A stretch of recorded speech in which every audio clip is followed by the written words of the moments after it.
Okay, cool. So what you're about to watch now is everything that I did this summer in terms of nutrition.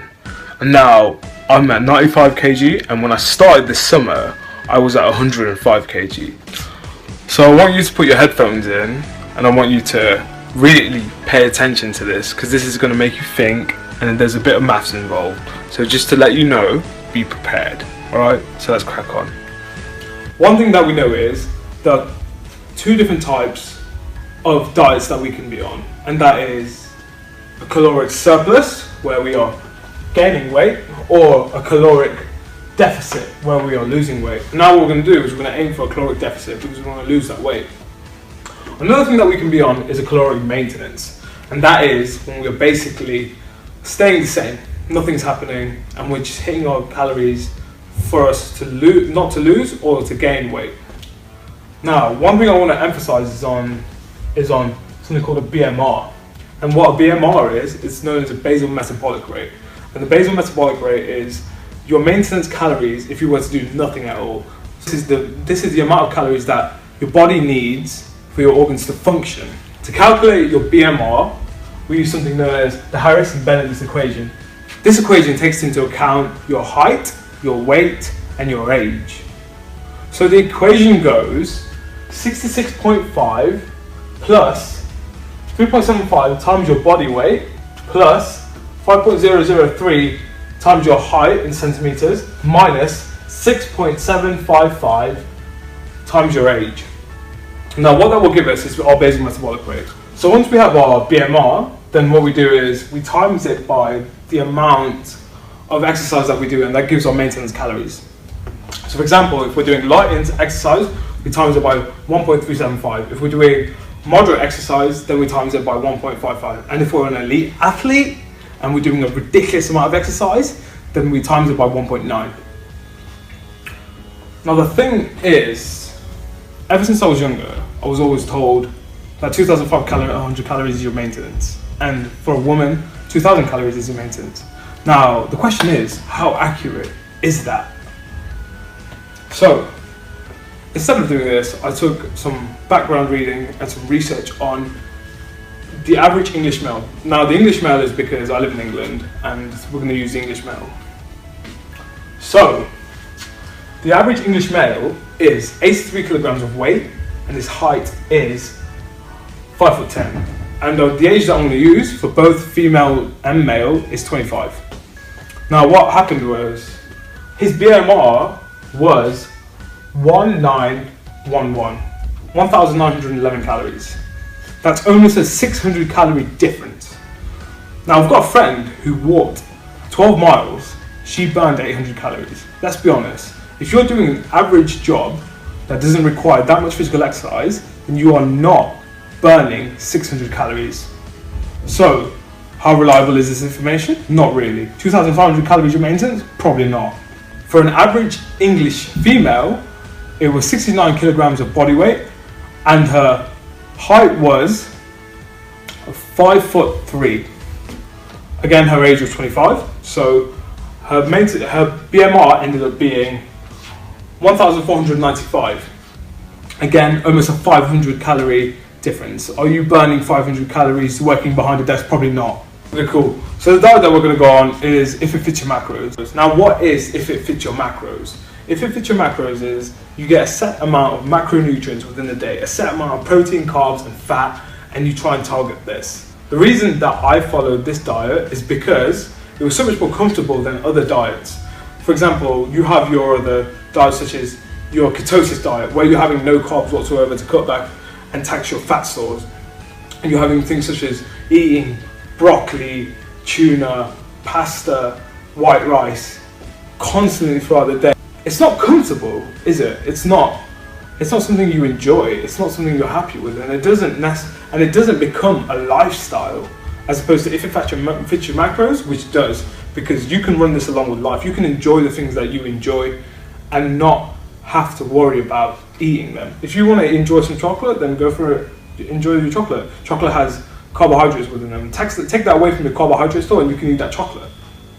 But as long as you're within reason and you're having good sources of carbs, proteins and fats, then you should be alright.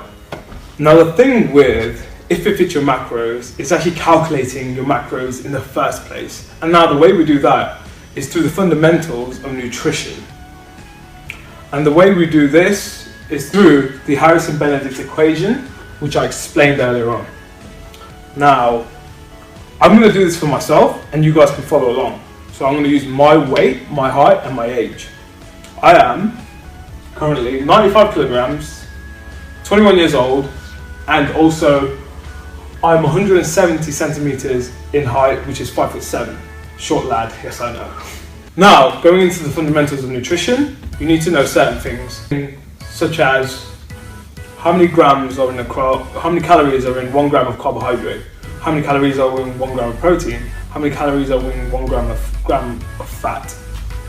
Now, I've written this on here, and that is, for 1 gram of carbohydrates, there is 4 calories. For 1 gram of protein, there is also 4 calories. And for 1 gram of fat, there is 9 calories. Fat is far more complex and dense, so it's harder to break down. Now, when I looked at my BMR, using my height, weight, and age, my BMR ended up being 2,079. To make it a lot more easy to simplify, I put it into 2,000 calories. You can knock off 50 to 100 calories to put yourself in a larger deficit if you wish. And this is something that I've done because I wish to be in a higher deficit. So that rounds me up to 2,000 calories. Now, with 2,000 calories, it's so much more easy to work with. So the split that we're going to use is a 50-30-20. Now, what does that split mean? 50% of my macronutrients will be carbohydrates. 30% of my macronutrients will be protein. And 20% of my macronutrients will be fats. So, having 50% of carbohydrates, it equates to 1,000 calories. How I work that into grams is divided by 4. Now the reason for this is because 4 calories worth of carbs is equivalent to 1 gram of carbs. So this gives me 250 grams of carbs to spend during the day. Now with protein, same with the 4 calorie thing again, except because it's 30%, I'll be working with 600 calories worth of protein. This will set me for 150 grams of protein a day. Now with fats, it's 20%. And because of that, we're working with 400 calories. What happens is, because fats are so much more complex, that the calorie count for a fat gram will be 9. So what happens is, this 400 calories will be divided by 9, which will give us 4.444 recurring, which will be rounded up to 45 grams. Now the thing is, with this, when I hit these macros, I will be in a deficit. So I will be losing weight when I'm having 250 grams of carbs, 150 grams of protein, and 45 grams of fat.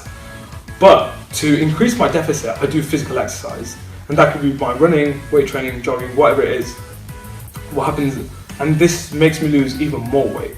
And that's the best thing about this type of diet, is the fact that you can eat things that you want to eat, and you will still end up losing weight. If you want to have chocolate, that will come out of your carbohydrates, as I said before. And it's the same as, and that's the same as having sweet potatoes or anything like that. So here I'm using a food scale to measure out 100 grams of rice, and you should really invest in one of these. But now I'm going to show you the macronutrients for rice, and it's as simple as this. Just go on Google and then find out whatever you're eating and then set it to that specific day. Now you can see on the photo that it says for 100 grams of rice, which is what I want, I will get 28 grams of carbs, and this will come out of my 250 grams of carbs. Now here I'm going to show you something a little bit less healthier, and that is toffee popcorn. Now with toffee popcorn, the serving size is 40 grams. With that, I'm going to turn on my scale, and then I'm going to measure out 40 grams. Now here we see the macronutrients for the toffee popcorn, and for the 40 grams you get 34 grams of carbohydrates, and this was displayed on the back of the packaging, and it's as simple as that. All you have to do is just go on the back and it'll tell you the macronutrients. Now this will come out of my 250 grams of carbs. Also there's 2.4 grams of fat, so I'm going to take that out of my fat as well. Cool. So for the individuals that aren't really good with maths, I've put a link in the description box below to a Harrison Bendix calculator, and then you can type in your weight, height and age, and that will give you your BMR. So thank you for watching.